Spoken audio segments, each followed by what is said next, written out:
committee raised the target range for the federal funds rate by 75 basis points. We still think there's a need for ongoing rate increases. But we want to be sure that we don't make the mistake of either failing to tighten enough or loosening policy too soon.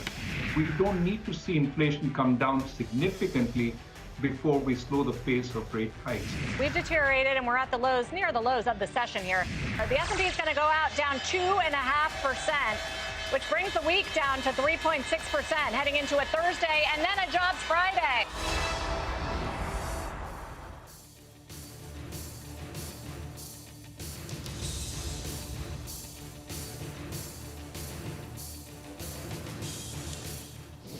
You're with us here on Bazaar Morning Call. I am Prashant. With me, my colleagues Sonia and Nigel. Guys, hi. Good morning. Good morning. I mean, it's lower, definitely lower, and there is no pivot. I mean, the question is, can the markets pivot without the Fed pivoting? And I think the answer is very clearly no. I think we put out the SGX Nifty rate, which is indicative of what the market is likely to do. Asia is lower. US markets ended lower.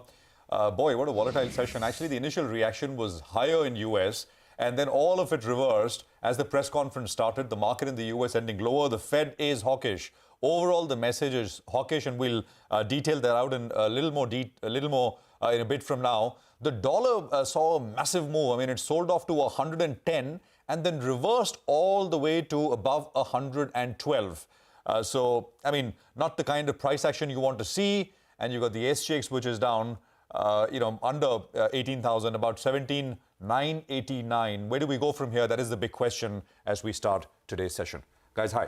Hi, morning, Nigel. Absolutely. I mean, for now, the SGX Nifty is indicating that the start will be in the red, and for the reasons that you mentioned, right? I mean, the Dow is down over 500 points, and the chances of a soft landing have narrowed after yesterday's meeting for sure. The Fed reiterating that they are not done with rate hikes just yet. Jerome Powell saying that it's premature to talk about any kind of pause in rate hikes, and the terminal rate would likely be higher than what was previously stated. So they're not done with the inflation fight just yet, and this is something that has perhaps spooked the markets. The next important report, as you just heard a while back also, is the October non-farm payrolls data that comes out tomorrow. So we'll track that very closely. But my own view is for the Nifty, yes, the Nifty could stall today around that 18,000, 18,100 mark. But things have looked good in our own market. So perhaps it's just a matter of time. Once the global markets stabilize, maybe the Nifty could take out those highs. In that context, the earnings season has progressed very well. One of the reports that came through this morning is from Motilal Oswal, where they've gone ahead and raised their Nifty FY23 EPS targets by 0.5%. And the upgrade is driven by strong earnings from the likes of Axis Bank, Sun Pharma, ICICI Bank. So just keep that in mind. Despite all the global volatility, our own markets have strong fundamentals backed by good amount of earnings. In that context, the FII money continues to come in thick and fast. FIIs have bought, there was a big buy figure yesterday as well. And in total, in the last 5 days, 12,600 crores has come in. So perhaps, I mean, of course, today, there's a gap down opening. The market could trade lower because of the global fears. But give and take everything, this has been a buy on dips market, so I won't be surprised if that trend resumes again. Sonia, for today, I'm not so sure whether that really plays out or not. And this is what we were talking about yesterday as well, that we've seen this movie before, that the market, and I think we had a guest on yesterday at the same time in the morning who made that point that the market got very excited, worked up that a pivot is coming, a pause is coming, and then nothing came. Then there was that Jackson Hole speech, and then there was the Fed meeting itself, the CPI numbers. And everything came off. So I think what this does is this kind of puts a cap to the trading rally that we've seen in the US. I mean, we've been doing our own thing, but the big question is, can this divergence continue? I think we come back to that old question. Overall, I mean, what's happened last night puts a cap to any kind of big move from here on the upside. What it does on the downside, we'll get to it just a bit. But before I get to that, let me just quickly outline what happened as part of the Fed meeting. So the Fed chair indicated, Jerome Powell indicated that the pace of hikes may come off starting December. So it's possible that there may be a 50 basis points hike in December after 4 75 basis point hikes. I mean, it's incredible. And what he said is that we need to take into account the effects of the cumulative tightening so far. The cumulative tightening has been about 500 basis points in 10 months flat. So he said we'll need to kind of give some time. And that's why markets interpreted that to say that maybe we'll not see 75, but maybe 50 in December. But he also strongly pushed back against reading into what he said as pausing. He's kind of repeated that several times, that this is not the time to pause.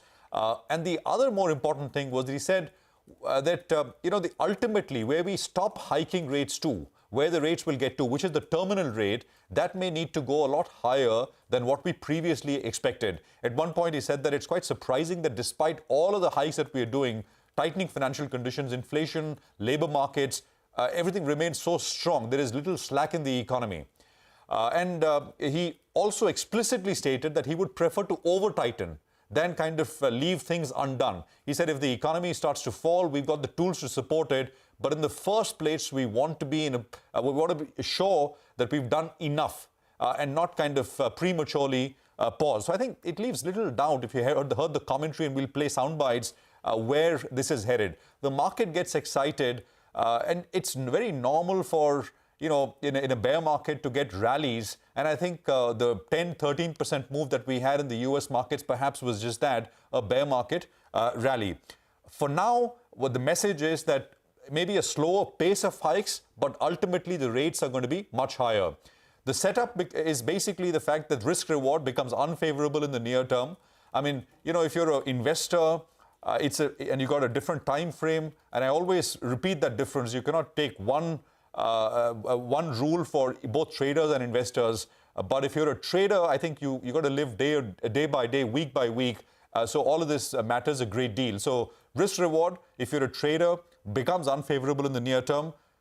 We were talking about whether the Nifty perhaps can kind of get out of this jinx. The market's gotten to this 18,100 level 3 times in the past, only to turn down. And I think that we're going to be unlucky this time around as well, which is a substantial push higher than these levels. So that's what I was talking about. Eventually, and we can talk about 20 hourly moving averages and 40-hour. I think all of that gets taken out today. Ultimately, eventually, I think weekly moving averages perhaps may come into play. The 20-day is far away because the pace of the move up has been so sharp. It's at about 17,500 or so. But I think you need to keep sort of a possibility in your mind that eventually we kind of get to those kind of levels. Not today, of course. The dollar index saw a massive move, as I said. You want the dollar lower. That's the most important channel through which all of this affects emerging markets. The dollar fell to 110 and then rose to 112. Keep an eye out on the currency as well, which I think becomes important. There is the RBI meeting today, and what they say about inflation and the explanation they give to the government in terms of what else they will do to meet their mandate of keeping inflation under control, I think will be very, very important over the next many quarters as well. Nigel, what are you watching? Well, the market was looking for a Fed pivot. We didn't get a Fed pivot. We got Powell at play, right, yesterday, because initially the markets reacted positively, and then, in fact, they did sell off yesterday. I'm glad that this word pivot is finally out of the way. I mean, the amount of times we've heard the word pivot, he's put an end to it, right? For the time being. For the time being, he's put that on the back burner. And yesterday, the point that we made, booking some profits ahead of this big event wouldn't hurt anybody. The reason I had said that was likely to be a prudent strategy is because there are signs of some resistance at around that 18,200, 18,300 odd mark. Whether or not the Fed pivot came or not, that would be a bit of a hurdle. And also the other factor is that we already saw such a big run. We had a 1,000-point move on the Nifty, and the global markets as well had seen a good run. Now, the FI flows, they're going to be tested today. As Sonia mentioned, well, they're pumped in $1.5 billion in 5 sessions. They're going at a run rate of close to 2,500 crores odd, per day for the last 5 sessions. But yesterday, it was only 1,500 crores, which is the lowest we've seen in the previous 4 trading sessions. So the FI flows will be crucial. The dollar index is back around 112, so some signs of stability on the rupee. After opening up weakish, that's something that we'll be tracking very closely as well. And the Nifty IT index, if you look at it from the last week of September, it's actually been an outperformer. The Nifty is up 4-5%, Nifty Bank is up 4-5%, but the IT index has been an outperformer. It's up close to around 8 to around 9% odd. Given that the Nasdaq came in for selling, you have the yields as well that are higher. We'll have to keep an eye out on that one. That could come in for some profit taking today. The FIs in the FNO market, well, it seems they were bracing for a bit of a disappointment. They bought less in the cash market, as I said. They unwound some longs, and they bought some puts as well in trade yesterday.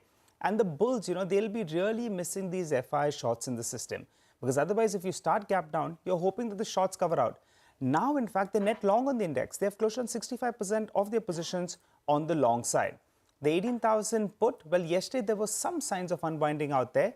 The total open interest out there was around 74 lakh shares. So keep an eye out on that. Given that we're going to start lower, if there is unwindings being seen out there, that's telling you the bulls are throwing in the towel. First support comes in at around 17,900. 50 DMA becomes a crucial support zone. SGX Nifty suggesting we're going to be starting closer to around the 17,900 odd.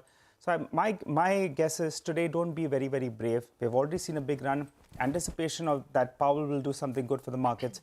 That didn't really come about. Sonia. Absolutely. And, you know, for now, at least the SGX Nifty is indicating a big gap down opening, and then we'll take it from there. Couple of things to watch out for. We once again get back to tracking all the earnings in our markets, and the next couple of days is going to be heavy in that sense.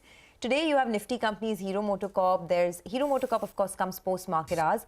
There's HDFC that will come out with earnings. Tomorrow is a big day. There's Titan, Britannia, Cipla, TVS Motor. So a lot of index and non-index companies. And then we wrap it up with SBI on Saturday. So in the context of very good banking earnings this time, SBI assumes importance as well. So we'll track all of that for you. But this morning, things are looking a bit sticky because of the fact that, yes, the Fed was hawkish. They said that this is not a time to pause and they'll continue to fight inflation with higher rates. But let's tell you what some market experts are opining this morning. You have a comment coming in from Eric Fishwick of CLSA, who says that Powell's Q&A session indicated that although the Fed was feeling more confident about being forward-looking, it was still increasing its inflation and therefore rates projection from the September FOMC. He says the confirmation of this will await a revised set of forecasts presented at the December FOMC meeting. Their central case therefore shifts to include tightening past February, and they expect a 50 basis points rate increase in December. Thereafter, a move to 25 basis points increments remain CLSA's central case, with an increase to 4.5 to 4.75% in February. However, they also add that additional rate hikes at the March and the May meeting to their forecast takes the rates to 5 to 5.25%. He says that Fed funds futures are still pricing in rates being reduced in the second half, which is something that they think is unlikely. Well, Gautam Dugar of Motilal Oswal says that second quarter FY23 corporate earnings so far have been in line with performance of heavyweights such as Reliance, HDFC Bank, TCS, ICICI Bank and Infosys, driving in-line aggregate. He says the spread of earnings has been decent, with 70% of the universe either meeting or exceeding profit expectations. However, he adds the growth is being led by just BFSI and autos, with IT still reporting single-digit earnings growth, while metals, oil and gas and cement are recording year-on-year earnings decline. He says Nifty is now up 4% in 2022 so far. With this rally, Nifty now trades at 22 times FY23 earnings, comfortably above the long period average, and offers limited upside in the near term. In his view, he maintains an overweight stance on financials, auto, consumers and IT, underweight stance on energy, pharma and utilities. Okay, let's also get you some money market views this morning. First, a comment on the rupee, right? The rupee actually was around its record lows yesterday. Once again, 82.78 is where it closed. Parul Mittal of Standard Chartered says the rupee traded range-bound this week ahead of the FOMC. She expects the rupee to trade in a range of 82.50 to 83.50 as the dollar strengthens post the hawkish FOMC, even as dollar sales by PSU banks may continue to limit losses. Parul adds that a weak risk sentiment, higher oil prices, elevated trade deficit along with real effective exchange rate or REIR overvaluation may continue to keep Forex under pressure in the coming months. On bonds, Parul Mittal Sinha of Standard Chartered says domestic yields eased on comfort from comments that rate action is unlikely at the unscheduled MPC meeting announced for today. However, she adds low market liquidity and global rate volatility weighed. She says FOMC decision was hawkish with a 75 basis point rate hike and mention of higher peak rate but slower pace of hikes. She expects the 10-year yield to trade in the 7.35 to 7.5% range, largely following global rates. Well, we have a lot of stock-specific action to track today, and we'll get to that in just a bit in our top 10 segment. We're looking at Dalmia Bharat, Bharat Forge, Ramkrishna Forgings, JK Paper, Gati, MTAR Tech, and Triveni Turbine. They are stocks on the back of positive news flow. While we have Mahindra Financial, Jindal Stainless, and Relaxo Footworks. They are stocks that are likely to open up in the red.